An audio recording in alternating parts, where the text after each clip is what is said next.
And back again from the first International Radio Festival, second time round, Tony Prince. Wonderful having you here, Tony. Hey, Daryl, are you fine? Are you looking good? Oh, I don't know. Am I looking good? It's growing, isn't it? It is growing. It's definitely growing. The festival, I mean.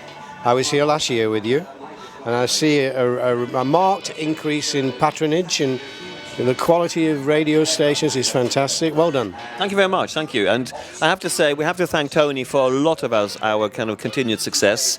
He's opened a lot of doors for us, and just by the sheer fact that you were with us the first time, opened up the ears of a lot of radio stations, I have to say. Really, I'm pleased to hear that. You know, I like opening doors for people. Especially for the ladies, of course. I'm not too sure about that. I'm a happily married man, you know. I know, I heard. Now listen, Tony, tell me, second time round, what have you seen that's a bit different other than, even more different radio makers? 3 studios, for example? Yes, and this one is particularly fabulous. In a square, with all the people having lunch, watching the DJs do their broadcast. Well, that's thanks to Bern. It's fantastic. Well done, Bern. And the other one was where we were last year, in the venue, and the other one's in the hotel. Yeah, so we can fall out of bed and go on the air. It's wicked.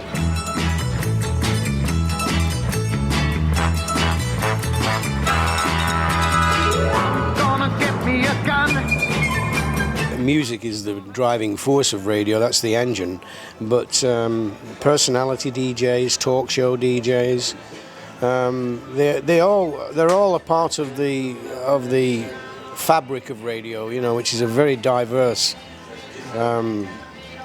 facility for society, you know.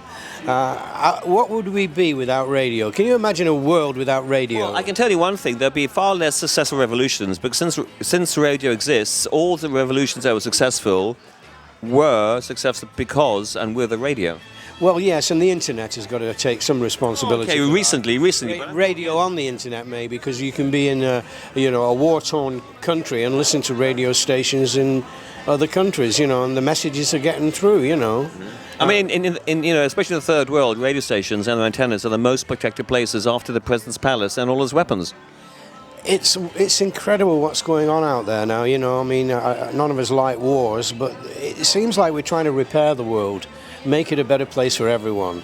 And I think when they finish with the Middle East, they'll move over to Africa and sort that lot out. Absolutely, you know? absolutely. And radio will be there, you know, it will be the voice of the people.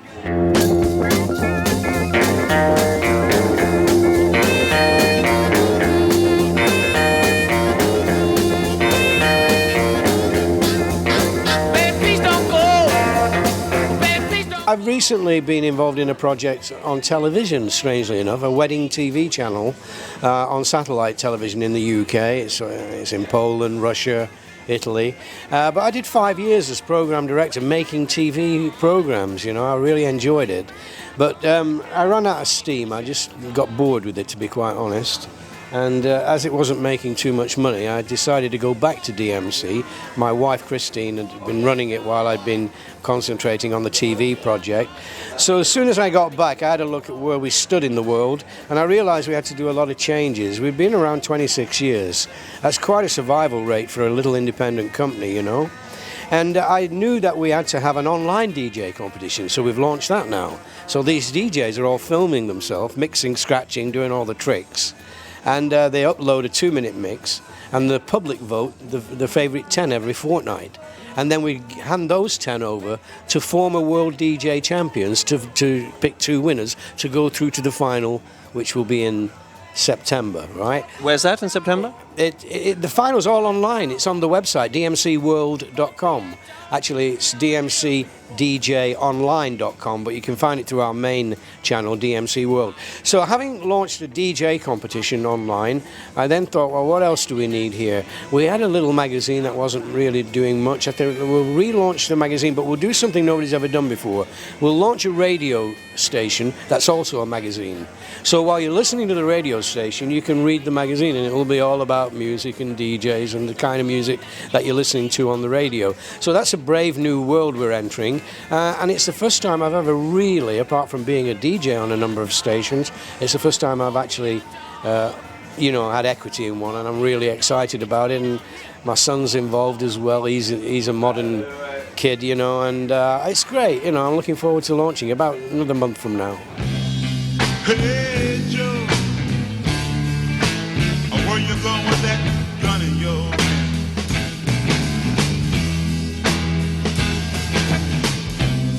Hey Joe.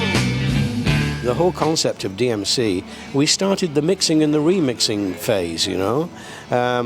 Basically, I was a DJ on Radio Luxembourg, and a guy sent me a cassette with a mix on, and I didn't understand what and then I played it in the car a couple of weeks later, and I suddenly got it. Wow, he's mixing and keeping the beat going, and it's in tune, one track into another, into another, into another. It's fantastic. So I invited him down to Radio Luxembourg to come on my show and do me a mix every week. And then I started getting letters from DJs, club DJs, saying, how can we get these mixes? You know, we really want to play them in our clubs. So that led to me having a meeting with the BPI, who run the British record industry. I said, I can promote your records for free.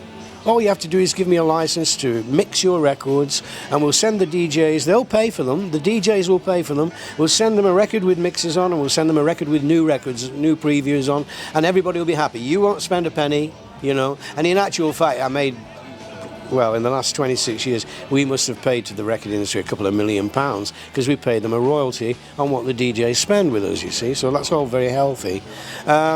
So I don't know what I was leading to with this conversation. Yeah, DMC was originally a mixing thing. So at the convention, we had a mixing competition. And it was just to see how many records a DJ could mix in a minute. And that led to the World DJ Championships. It was that little spark of seeing guys mixing records. They weren't doing it in a creative way. They were just doing it as quickly as they could. But the following year, we started doing a proper mixing competition where they were scratching and all that kind of stuff, you know. And we went to the Royal Albert Hall 3 times. That's right, the Royal Albert Hall. A very, very special venue, the Royal Albert Hall, I have to say. Wembley Arena. We did it in New York. We went to Italy twice, Paris. It travels, you know, it'll go anywhere. It's got a massive fan club. Well, like I said, true pioneer, our Tony Prince. We're going to see you here every year, for sure. Oh, I hope so. I hope I can live that long. Well, we know you will, okay? Not if I get as drunk as I did the other night. We had a real party the first night. Oh, my God. They flew the flag, let's put it that way. The old pirates, it was like being back in the 60s, you know, knocking the wine back. It was a hell of a night. Okay, Tony, thanks a lot. My pleasure. Thanks. Tony Prince.